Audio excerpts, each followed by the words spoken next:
சேனலை சப்ஸ்கிரைப் செய்யாதவங்க சேனலை சப்ஸ்கிரைப் செஞ்சுக்கிட்டு செய்திகளை தெரிந்து கொள்ளும்படி அன்புடன் கேட்டுக்கொள்கிறேன். வணக்கம். இன்றைய முக்கிய செய்திகள். அரசு விதிகளின்படி ஒரு குறிப்பிட்ட பதவி நீண்ட காலமாக நிரப்பப்படாமல் காலியாகவே இருந்தால் அந்த பணியிடத்தை நிதித்துறை முழுமையாக திரும்ப பெற்றுவிடும். ஏற்கனவே பொதுப்பணித்துறையில் இதுபோன்ற சம்பவங்கள் நடந்து முக்கிய பணியிடங்கள் இல்லாமல் போன வரலாறு உண்டு எனவும், அதே நிலைமை மீண்டும் தொடர்ந்தால் துறையின் கட்டமைப்பே பலவீனமடையும் என்பதால் இந்த விவகாரத்தின் முதல்வர் உடனடியாக தலையிட்டு புதிய இடங்களில் அதிகாரிகளை உடனடியாக பொறுப்பேற்க செய்யவும், மெத்தனமாக இருக்கும் துறை செயலர்களுக்கு தீர்க்கமான உத்தரவுகளை பிறப்பிக்கவும் வேண்டும் என்பதே அனைவரின் எதிர்பார்ப்பாக உள்ளது. சுதந்திர இந்தியாவின் வரலாற்றில் மாநில நிர்வாகத்தின் முக்கிய பொறுப்பில் இருந்த ஒரு மூத்த IAS அதிகாரி தலைமறைவாகி இருப்பது பெரும் அதிர்ச்சியை ஏற்படுத்தியுள்ளது. கடந்த திமுக ஆட்சி காலத்தில் டாஸ்மாக் நிறுவனத்தின் மேலாண்மை இயக்குநராக பணியாற்றிய விசாகன் மீதான குற்றச்சாட்டுகள் மற்றும் லஞ்ச ஒழிப்புத்துறையின் நடவடிக்கைகள் தற்போது தமிழக அரசியலில் தீவிர விவாத பொருளாகியுள்ளன.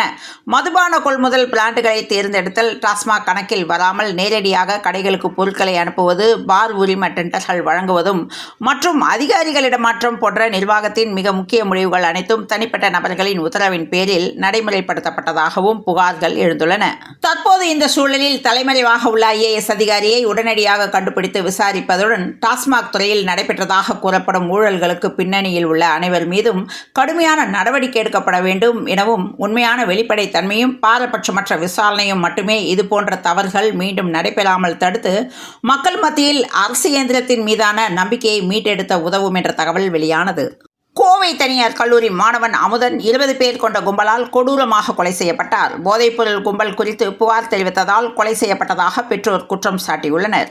இதனால் மாணவர்களை குழுக்களாக கண்காணித்து அவர்களுக்கென தனி மென்டார்களை நியமிக்க வேண்டும் எனவும், ஆன்லைன் சூதாட்டம், சைபர் கிரைம் குற்றங்கள், சமூக வலைதள சண்டைகள், போதைப்பொருள் நடவடிக்கைகள் போன்றவற்றில் மாணவர்கள் ஈடுபடுகின்றனரா என முறையாக கண்காணித்து மாதாந்திர காவல்துறை கல்லூரி நிர்வாக கூட்டத்தின் போது தகவல் தெரிவிக்க வேண்டும் எனவும், மாணவர்களின் படிப்பு மற்றும் ஒழுங்கு நடவடிக்கைகள் குறித்து அவ்வப்போது பெற்றோர்களுக்கு தெரிவிக்கப்பட வேண்டும் என்றும் உத்தரவிடப்பட்டுள்ளது.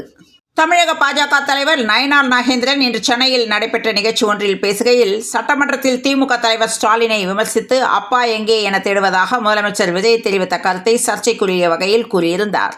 எனவே இப்புகாரை வெறும் அரசியல் புகாராக கருதாமல் சம்பந்தப்பட்ட வீடியோ, ஆடியோ ஆதாரங்களின் அடிப்படையில் சட்ட ரீதியாக விசாரித்து குற்றம் இருப்பின் உரிய நடவடிக்கை எடுக்குமாறு பணிவுடன் கேட்டுக்கொள்வதாக அந்த புகாரில் தெரிவிக்கப்பட்டுள்ளது.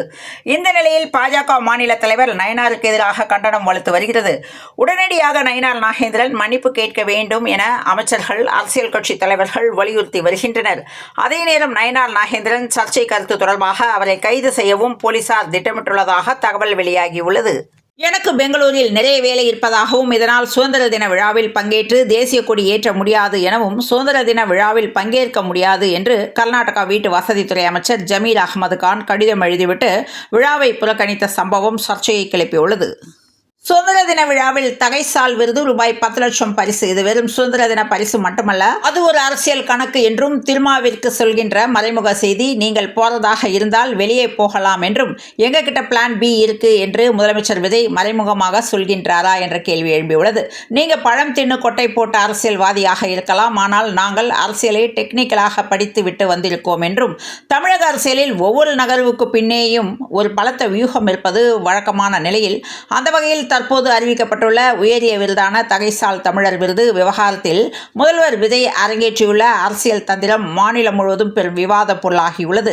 பாமகவின் மூத்த தலைவரும் அன்புமணி ராமதாஸின் மாமனாருமான காடுவெட்டி குருவின் குடும்ப பின்னணியை கொண்டோ அல்லது தருமபுரி பகுதி அரசியல் தாக்கங்களை மையமாக கொண்டோ இந்த விருது வழங்கப்பட்டுள்ளதா என்ற விவாதங்கள் ஒருபுறம் இருக்க, இதன் பின்னணியில் மிக ஆழமான அரசியல் கணக்குகள் இருப்பதாக அரசியல் நோக்கர்கள் கருதுகின்றனர். வணிக உலகிலும் முதலீட்டுத் துறையிலும் குறுக்கு வழியில் குறுகிய காலத்தில் பெரும் பணம் ஈட்ட நினைக்கும் பேராசையை முதலீடாக வைத்து அப்பாவி மக்களை ஏமாற்றும் நிதி மோசடிகள் நாளுக்கு நாள் அதிகரித்து வருகின்றன. அந்த வகையில் EAY ஆரிஜின் என்ற தனியார் நிறுவனம் அதிக வட்டி மற்றும் அபரிதமான லாபம் தருவதாக ஆசை வார்த்தைகள் கூறி சுமார் 30 கோடி ரூபாய் அளவிற்கு நடத்திய மாபெரும் நிதி மோசடி தற்போது வெளிச்சத்திற்கு வந்துள்ளது. நாட்டின் நிதி தலைநகரான மும்பையில் அரங்கேறிய இந்த பிரம்மாண்டமான மோசடி சம்பவம் முதலீட்டாளர்கள் மற்றும் வணிக வட்டாரங்களிடையே பெரும் அதிர்ச்சியையும் பரபரப்பையும் ஏற்படுத்தியுள்ளது. பாதிக்கப்பட்ட முதலீட்டாளர்கள் அளித்த புகாரின் அடிப்படையில் உடனடியாக களத்தில் இறங்கிய மும்பை பொருளாதார குற்றப்பிரிவு காவல்துறையினர் இந்த மோசடி தொடர்பாக தீவிர விசாரணை மேற்கொண்டு வந்தனர். இதனால் கண்ணை மூடிக்கொண்டு எந்த ஒரு தனியார் நிறுவனத்தின் கவர்ச்சிகரமான முதலீட்டு திட்டங்களிலும் பணத்தை முதலீடு செய்யக்கூடாது என பொதுமக்களுக்கு எச்சரிக்கை விடுத்துள்ள காவல்துறை முறையான அங்கீகாரம் இல்லாத நிறுவனங்களிடம் எச்சரிக்கையாக இருக்குமாறு அறிவுறுத்தியுள்ளது. பத்திரப்பதிவுத்துறை அமைச்சர் லோகேஷ் தமிழ்செல்வன் சூப்பரான தகவல் ஒன்றை இன்று வெளியிட்டுள்ளார். சொத்து அல்லது நிலம் வாங்குபவர்கள் அவசியம் அறிந்து கொள்ள வேண்டிய மிக முக்கியமான ஒன்று வழிகாட்டி மதிப்பு எனவும், எளிமையாக சொன்னால் ஒரு குறிப்பிட்ட பகுதியில் உள்ள நிலத்திற்கு அரசு நிர்ணயிக்கும் குறைந்தபட்ச அதிகாரப்பூர்வ விற்பனை விலையே வழிகாட்டி மதிப்பு எனப்படுகிறது. ரியல் எஸ்டேட் சந்தையில் நிலவும் உண்மையான விற்பனை விலை இடத்திற்கு இடம் மாறுபட்டாலும் அரசு ஆவணங்களின்படி இந்த நிர்ணயிக்கப்பட்ட மதிப்பிற்கு குறைவாக பத்திரப்பதிவு செய்ய முடியாது எனவும், அந்த பகுதியின் வளர்ச்சி, உட்கட்டமைப்பு மற்றும் நிலத்தின் பயன்பாடு, அதாவது குடியிருப்பு, வணிகம் அல்லது விவசாய நிலம் போன்றவற்றின் அடிப்படையில் தமிழக பதிவுத்துறை இந்த மதிப்பை அடிக்கடி மறுபரிசீலனை செய்து தீர்மானிக்கிறது. சொத்து பரிவர்த்தனையின் போது செலுத்தப்படும் முத்திரைத்தாள் கட்டணம் எனப்படும் ஸ்டாம்ப் டியூட்டி மற்றும் பதிவு கட்டணத்தை கணக்கிட இந்த வழிகாட்டி உதவும் என்றும் தெரிவித்துள்ளார். அமைச்சரின் இந்த அறிவிப்பு சொத்து வாங்குவோருக்கு மிகுந்த நம்பிக்கையை தந்து வருகிறது. படிப்படியாக பதிவுத்துறையின் அனைத்து சேவைகளும் இணைய வழியில் மாற்றப்பட உள்ள நிலையில் பொதுமக்களுக்கு இதில் ஏற்படும் சந்தேகங்களை தீர்ப்பதற்காகவும் தொழில்நுட்ப சிக்கல்களை உடனுக்குடன் சரி செய்வதற்காகவும் 24 மணி நேரமும் இயங்கும் சிறப்பு உதவி மையம் விரைவில் அமைக்கப்பட உள்ளது. இந்த அறிவிப்பு கூடுதல் மகிழ்ச்சியை தந்து வருகிறது. அரசின் இந்த நவீன நடவடிக்கைகள் பொதுமக்களுக்கு பத்திரப்பதிவு துறையில் வெளிப்படைத்தன்மையை உறுதி செய்யும் என்றே எதிர்பார்க்கப்படுகிறது. டாஸ்மாக் மதுபான கடைகளில் 11 வகை மதுபானங்களுக்கு விதிக்கப்பட்ட தடையை வெறும் 24 மணி நேரத்தில் நீக்கும் அளவிற்கு அப்படி என்ன நடந்தது என தாவேக அரசுக்கு அதிமுக ஐடி விங் கேள்வி எழுப்பியுள்ளது. பயமா, பதற்றமா, பேக்கரி டீலிங்கா என்னவாக இருக்கும் என்று அதிமுக ஐடி விங் கேள்வி எழுப்பியுள்ளது. திமுக பக்கம் முடிந்து பாஜக பக்கம் பாயும் கைது. நயினார் நாகேந்திரன் கைது செய்யப்படுவாரா? விஜய் அம்மா குறித்து அவதூறு பேச்சு. காவல்துறையில் ஆன்லைனில் புகார். மத்தியில் ஆட்சியில் இருந்தால் என்ன வேண்டுமென்றாலும் பேசலாமா என்ற கேள்வி எழும்பியுள்ளது. தமிழ்நாட்டு அரசியலில் தற்போது பெரும் பரபரப்பை ஏற்படுத்தியுள்ள நிகழ்வாக பாரதிய ஜனதா கட்சியின் மூத்த தலைவர் நயினார் நாகேந்திரன் மீது கொடுக்கப்பட்டுள்ள புகார் உருவெடுத்துள்ளது. தமிழக முதல்வர் விஜயையும் அவரது தாயாரையும் மிகவும் தரைக்குறைவாக, அநாகரிகமாகவும் பேசியதாக சென்னையை சேர்ந்த பெண் வழக்கறிஞர் ஒருவர் ஆன்லைன் மூலம் டிஜிபி அலுவலகத்தில் புகார் அளித்துள்ளார்.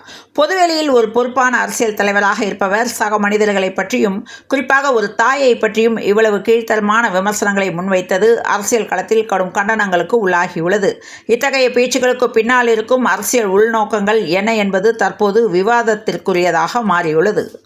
வீதி லீடர்ஸ் அமைப்பின் தலைவர் அண்ணாமலை விடுத்துள்ள கண்டன செய்தியில், தமிழ்நாட்டின் அரசியல் களத்தை அநாகரிகமாக்கும் பேச்சுகள் தொடர்ந்து அரங்கேறுவது மிகவும் கண்டிக்கத்தக்கது என்று நயினார் நாகேந்திரனுக்கு அண்ணாமலை கண்டனம் தெரிவித்துள்ளார்.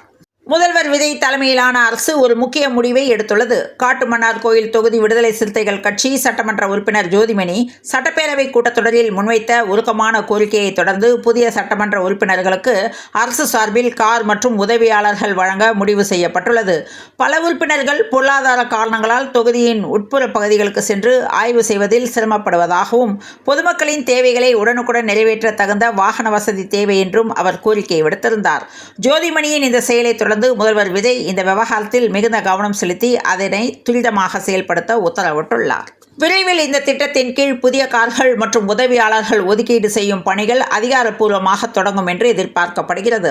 இந்த நடவடிக்கை சட்டமன்ற உறுப்பினர்களின் பணிசுமையை குறைப்பதோடு மட்டுமல்லாமல் தொகுதிகளில் வளர்ச்சிப் பணிகளை வேகப்படுத்தவும் நிர்வாகத்தை சீரமைக்கவும் பெரும் உறுதுணையாக அமையும் என்பதில் சந்தேகமில்லை எனவும், ஜனநாயகத்தின் தூண்களான சட்டமன்ற உறுப்பினர்களை பலப்படுத்துவதன் மூலம் தமிழகத்தின் ஒட்டுமொத்த வளர்ச்சியை அடுத்த கட்டத்திற்கு எடுத்து செல்ல முடியும் என்ற நம்பிக்கையை இந்த அரசு விதைத்துள்ளது.